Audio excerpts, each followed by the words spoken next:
Hello viewers, दृष्टि IAS के editorial analysis में आप सभी का स्वागत है। इस सेक्शन में हम अलग अलग न्यूज़पेपर्स और न्यूज़ पोर्टल से आपके लिए एडिटोरियल्स चुनते हैं, जिससे आपको भारत सहित विश्व में होने वाली अनेकों घटनाओं के बारे में विस्तार से जानकारी मिल सके। इस सेक्शन में सबसे पहले दिए गए एडिटोरियल को हम अपने यूपीएससी सिलेबस से लिंक करते हैं। उसके बाद कुछ महत्वपूर्ण की पॉइंट्स और अंत में कुछ इंपॉर्टेंट कॉन्सेप्ट्स जो कि यूपीएससी एग्जामिनेशन के पर्सपेक्टिव से महत्वपूर्ण है, उन्हें देखते हैं। डियर व्यूअर्स, हम आशा करते हैं कि दृष्टि आईएएस की तरफ से लिए गए इस इनिशिएटिव को आप काफी पसंद करेंगे और आपके सुझाव हमारे लिए अत्यंत महत्वपूर्ण हैं। तो कृपया कमेंट सेक्शन में अपने सुझाव जरूर दें। तो चलिए बिना किसी देरी के शुरू करते हैं आज का एडिटोरियल एनालिसिस। प्रिय व्यूअर, यह वीडियो अंग्रेजी में भी उपलब्ध है। देखना चाहें तो आप हमारे इंग्लिश चैनल दृष्टि आईएएस इंग्लिश पर जाएं। आपकी सुविधा के लिए इस वीडियो के डिस्क्रिप्शन में इंग्लिश वीडियो का लिंक भी दिया गया है। आज का एडिटोरियल हमने द इकोनॉमिक टाइम्स न्यूज़पेपर से लिया है, जो कि 2 दिसंबर 2020 को प्रकाशित हुआ है। आज के एडिटोरियल का शीर्षक है Afghan challenge for president elect Biden. यदि आज के एडिटोरियल को हम अपने यूपीएससी सिलेबस से लिंक करें तो हम उसे जीएस पेपर 2, जिसमें सेक्शंस जैसे कि पॉलिटी, कॉन्स्टिट्यूशन, गवर्नेंस और मुख्यतः इंटरनेशनल रिलेशंस वाले सेगमेंट से जोड़ करके देख सकते हैं। आज के एडिटोरियल का कुछ प्रमुख बिंदु। राष्ट्रपति जो बाइडेन के समक्ष एक महत्वपूर्ण चुनौती यह होगी कि अफगानिस्तान से अधिकांश सैन्य बल को वापस बुलाने के पूर्व राष्ट्रपति डोनाल्ड ट्रंप के निर्णय से होने वाले नुकसान की भरपाई कैसे की जाए और अफगानिस्तान में स्थानीय अमेरिकी प्रतिष्ठानों की सुरक्षा के लिए एक आवश्यक सैन्य बल को कैसे बनाए रखा जाए। देखिए, दोहा एग्रीमेंट जो हुआ था तालिबान और अमेरिकी एडमिनिस्ट्रेशन के बीच, उसके तहत यह कहा गया था कि अमेरिका अगले 14 महीनों में अपने पूरे के पूरे सैन्य बल को अफगानिस्तान से वापस बुला लेगा। अब डोनाल्ड ट्रंप के इस फैसले के बाद जो हम लोग समस्या देख रहे हैं वो ये कि यदि ये अमेरिकी सैन्य बल सब वापस आ जाएंगे तो उसके बाद जो नुकसान होगा उसकी भरपाई कैसे की जाएगी, क्योंकि हम ये जानते हैं कि भाई तालिबान ने भी जो दोहा एग्रीमेंट में कुछ वादे किए थे उन वादों को उसने पूरी तरीके से निभाया नहीं है। उनमें से एक वादा यह था कि तालिबान की तरफ से किसी भी तरीके की कोई भी हिंसक गतिविधियां नहीं की जाएंगी, लेकिन हम लोग ये देख सकते हैं कि दोहा समझौते के बाद भी अफगानिस्तान के राज्य और समाज पर तालिबान ने हमले जारी रखे हैं और जहां लगातार लोगों की मृत्यु होती जा रही है। अफगानिस्तान से अधिकांश सैनिकों को वापस बुलाने के फैसले को राष्ट्रपति का कार्यकाल संभालते ही पलट देने से पहले राष्ट्रपति नवनिर्वाचित बाइडेन को नेटो नेताओं से बात करनी होगी ताकि अफगानिस्तान में तैनात सैन्य टुकड़ी की संख्या बल में फिलहाल एक अंतरिम वृद्धि की जा सके। देखिए, इकलौता रास्ता जो इस समय जो बाइडेन के पास है वो ये कि वो बाकी जो नेटो नेता हैं उनसे बात करें और उनसे ये कहें कि वह अपने जो सैन्य बल हैं उनको जब तक इस फैसले को पलटा ना जा सके जो कि उनके प्रेडिसेसर या फिर आप कह सकते हैं कि जो बाइडेन से पहले जो राष्ट्रपति थे डोनाल्ड ट्रंप, उन्होंने जो फैसला लिया था उस फैसले को जब तक पलटा ना जा सके तब तक नेटो नेता अपने जो सेनाएं हैं उनमें एक वृद्धि करें। जैसे ही फैसला पलटा जाएगा सिचुएशन को वापस कंट्रोल में लाया जा सकता है। यह सबसे बड़ी चुनौती इस समय जो बाइडेन के सामने दिखाई दे रही है। अब यहां पे हम लोग दोहा समझौते की बात कर रहे हैं, तो दोहा समझौता है क्या, थोड़ा सा उसके बारे में जानकारी लेते हैं। अब दोहा समझौता ये आप समझिए कि भाई अफगानिस्तान में करीब 2 दशकों से जारी हिंसा को रोकने के लिए 29 फरवरी 2020 को कतर देश की राजधानी दोहा में अमेरिका और तालिबान के बीच एक शांति समझौता जो है वो स्थापित किया गया। उसमें भारत को भी आमंत्रित किया गया था। अब इस समझौते में था क्या, मूल मुद्दा था क्या? तो सबसे पहले यहां पे यह बात कही गई, इस समझौते के अंतर्गत पहला जो काम होगा वो ये होगा कि अमेरिका और अन्य नेटो देश अफगानिस्तान से अपनी सेनाओं को अगले 14 महीने के अंतराल में वापस बुला लेंगे। दूसरा वादा जो तालिबान से मांगा गया वो ये मांगा गया कि तालिबान किसी भी तरीके की हिंसक गतिविधि ना खुद ना किसी अपने मेंबर को ना कोई ऐसी संस्था जो तालिबान से जुड़ी हो अफगानिस्तान में जमीन प्रदान करे जिससे कि वो आतंकवादी गतिविधियां यूनाइटेड स्टेट्स या बाकी नेटो देशों के खिलाफ की जा सके। तीसरा एक और चीज पे जो बात की गई कि किस तरीके से तालिबान और अफगानिस्तान की जो सरकार है मिल करके देश की सत्ता को संभाल सकें।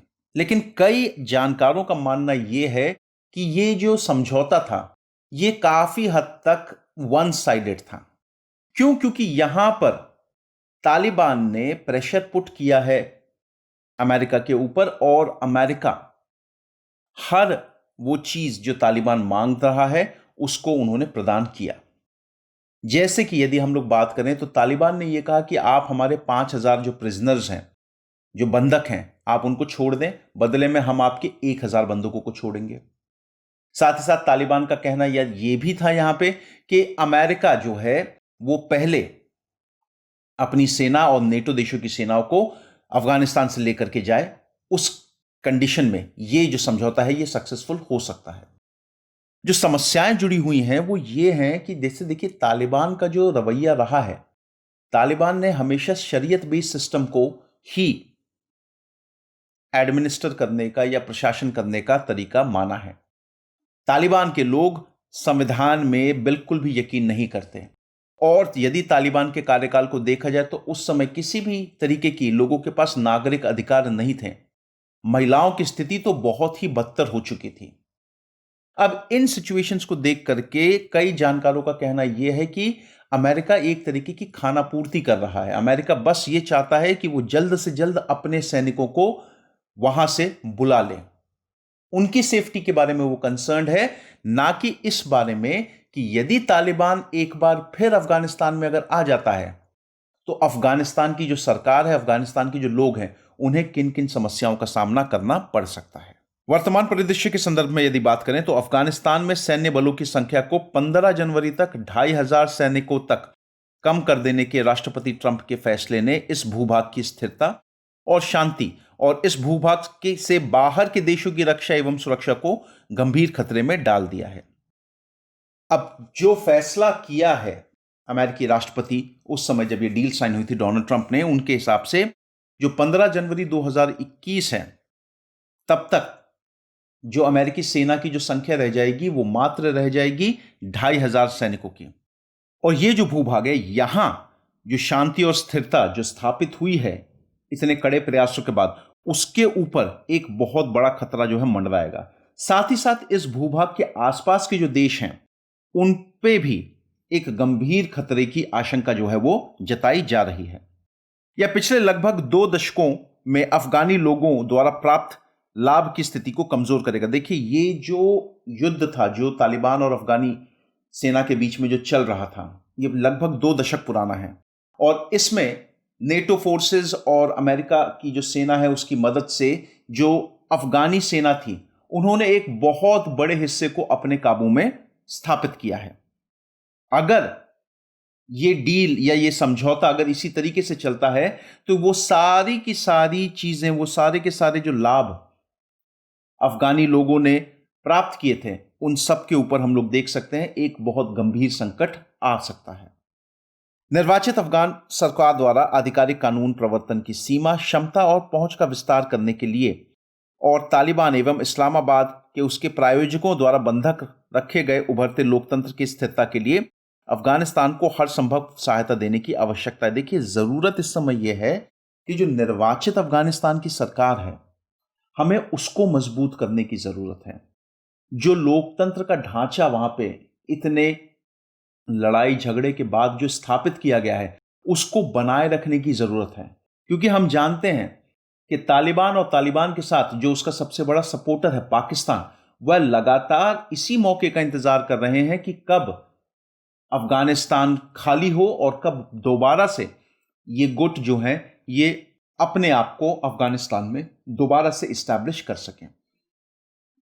यह महत्वपूर्ण है कि लोकतांत्रिक संस्थानों और मानदंडों की स्थापना और बालिका शिक्षा की सुनिश्चितता और एवं महिलाओं के प्रति दृष्टिकोण को आधुनिक बनाने के संदर्भ में पिछले 2 दशकों में प्राप्त प्रगति को गंवाना नहीं चाहिए। स्थिति की प्राप्ति के लिए खून खराबे, धन के व्यय के रूप में एक बड़ी कीमत चुकाई गई है, और ये कीमत अफगानों के साथ अमेरिकियों ने भी चुकाई है। देखिए जरूरी बात यह है कि इस समय जो सबका एजेंडा होना चाहिए वो ये कि जो लोकतांत्रिक संस्थान, जो लोकतांत्रिक मानदंड हैं अफगानिस्तान में, उन्हें किस तरीके से बचाने की जरूरत है। कई सारे बदलाव, जैसे कि मॉडर्नाइजेशन को लेकर के, महिलाओं की शिक्षा को लेकर के, लोगों के सिविलियन राइट्स को लेकर के, ये जो इतनी लंबी लड़ाई लड़ी गई है, इसमें जान और माल दोनों का बहुत नुकसान हुआ है। और सिर्फ अफगानिस्तान के लोगों के अलावा अमेरिकी लोगों ने, नेटो सेना के लोगों ने भी अपने प्राण जो हैं वो बलिदान दिए हैं ताकि इस चीज को अचीव किया जा सके, लोकतंत्र बनाया वहां पे मेंटेन रखा जा सके। तो जरूरी यह है कि हम लोकतंत्र को बचाने की बात करें, ना कि यह समय पीठ दिखा के भागने का नहीं है। आगे का रास्ता तालिबान के लिए अफगानिस्तान को खुला या खाली छोड़ देना अफगान समाज के उदारवादी धाराओं के विरुद्ध और इसके अलावा भारत और वृहत विश्व के विरुद्ध स्वयं जहां अमेरिका अप्रभावित नहीं रह सकता, बढ़ाने आतंक को आमंत्रण देना होगा।